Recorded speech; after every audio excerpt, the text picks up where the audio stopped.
നമസ്കാരം. ലോക്സഭാ തിരഞ്ഞെടുപ്പിന് മുമ്പ് ഡൽഹിയിൽ വമ്പൻ നീക്കത്തിനൊരുങ്ങി കോൺഗ്രസ്. രാംലീല മൈതാനിയിൽ റാലി പ്രഖ്യാപിച്ചിരിക്കുകയാണ് കോൺഗ്രസ്. ഫെബ്രുവരി 3-നാണ് റാലി.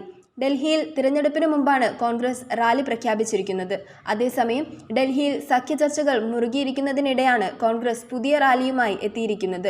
ആം ആദ്മി പാർട്ടിയുമായി കോൺഗ്രസ് സഖ്യത്തിന്റെ വക്കീലാണെന്ന് റിപ്പോർട്ടുകളുണ്ട്. നിലവിൽ സംസ്ഥാനത്ത് ഒരു സീറ്റ് പോലും കോൺഗ്രസിനില്ല. കഴിഞ്ഞ 10 കൊല്ലമായി ഇവിടെ എല്ലാ സീറ്റും BJP ആണ് വിജയിക്കുന്നത്. ഇത്തവണ തിരിച്ചുവരാനുള്ള തയ്യാറെടുപ്പിലാണ് കോൺഗ്രസ്. ഡൽഹിയിലെ 7 സീറ്റിലും BJPയെ പരാജയപ്പെടുത്തുമെന്ന് ഡൽഹി കോൺഗ്രസ് അധ്യക്ഷൻ അരവിന്ദർ സിംഗ് ലവ്ലി പറഞ്ഞു. ഡൽഹിയിലെ 7 സീറ്റിൽ നിന്നും BJPയെ പരാജയപ്പെടുത്താനുള്ള ശ്രമത്തിന്റെ തുടക്കമാണിതെന്ന് അദ്ദേഹം വ്യക്തമാക്കി. അതേസമയം ഡൽഹിയിൽ സഖ്യമുണ്ടായാൽ 4 സീറ്റുകൾ വേണമെന്നാണ് AAP ആവശ്യപ്പെട്ടിരിക്കുന്നതെന്നാണ് അഭ്യൂഹങ്ങൾ. ബാക്കി സീറ്റുകൾ കോൺഗ്രസിന് നൽകുമെന്നാണ് സൂചന. എന്നാൽ നിലവിൽ കോൺഗ്രസിനോ ആം ആദ്മി പാർട്ടിക്കോ ഡൽഹിയിൽ ഒറ്റ സീറ്റുമില്ല. എന്നാൽ നിയമസഭാ തിരഞ്ഞെടുപ്പിലും മുനിസിപ്പൽ കോർപ്പറേഷൻ തിരഞ്ഞെടുപ്പിലും മികച്ച പ്രകടനം നടത്തിയതിനെ തുടർന്നാണ് AAP കൂടുതൽ സീറ്റുകൾ ആവശ്യപ്പെടുന്നത്. അതേസമയം എല്ലാ സീറ്റിലും മുന്നൊരുക്കങ്ങൾ നടത്തുന്നുണ്ടെന്നാണ് അരവിന്ദർ ലവ്ലി പറയുന്നത്. സഖ്യത്തിൽ മത്സരിക്കുകയെന്നാൽ പങ്കാളിയെ കൂടി വിജയിപ്പിക്കുന്നതിന് മുന്നിൽ നിൽക്കുന്നതാണെന്ന് അദ്ദേഹം പറഞ്ഞു. ഇന്ത്യ സഖ്യത്തിലെ സഖ്യകക്ഷികളാണ് AAPയും കോൺഗ്രസും.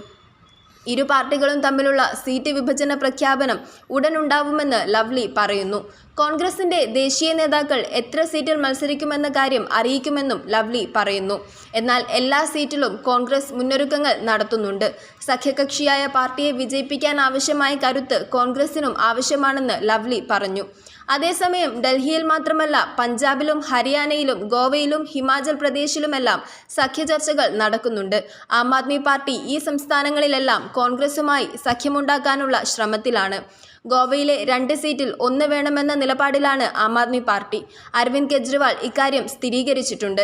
എന്നാൽ പഞ്ചാബിലെ കാര്യത്തിൽ പ്രശ്നങ്ങളുണ്ട്. കോൺഗ്രസും AAPയും ഇവിടെ ഒറ്റയ്ക്ക് മത്സരിക്കുമെന്ന് വാദമുന്നയിച്ചുകൊണ്ടിരിക്കുകയാണ്.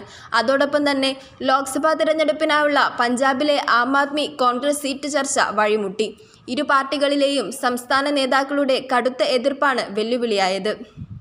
ഇതോടെ സീറ്റ് ചർച്ച താൽക്കാലികമായി നിർത്തിവെക്കാനാണ് ദേശീയ നേതൃത്വത്തിന്റെ തീരുമാനം. 13 ലോക്സഭാ സീറ്റുകളാണ് പഞ്ചാബിലുള്ളത്. ഇന്ത്യ സഖ്യത്തിന്റെ ഭാഗമായി ആം ആദ്മിയും കോൺഗ്രസും കൈകോർക്കാൻ തീരുമാനിക്കുകയായിരുന്നു. ദേശീയ നേതാക്കൾ ഇത് സംബന്ധിച്ച് പ്രാഥമിക ചർച്ചയും പൂർത്തിയാക്കി. എന്നാൽ സംസ്ഥാനത്ത് ശത്രുപക്ഷത്തുള്ള പാർട്ടിയുമായി സഖ്യത്തിനില്ലെന്ന നിലപാടിലാണ് ഇരു പാർട്ടികളിലെയും പ്രാദേശിക നേതാക്കൾ. സഖ്യം സംസ്ഥാനത്ത് ആം ആദ്മിക്ക് വളമൊരുക്കുന്നതിന് കാരണമാകുമെന്നും അടുത്ത നിയമസഭാ തിരഞ്ഞെടുപ്പിൽ ഇത് തങ്ങൾക്ക് വലിയ വെല്ലുവിളിയാകുമെന്നുമാണ് കോൺഗ്രസ് നേതാക്കൾ ചൂണ്ടിക്കാട്ടുന്നത്. അതേസമയം മുഖ്യമന്ത്രി ഭഗവന്ത് മാന്നിനും സഖ്യത്തിനോട് താൽപ്പര്യമില്ലെന്നാണ് വാർത്തകൾ.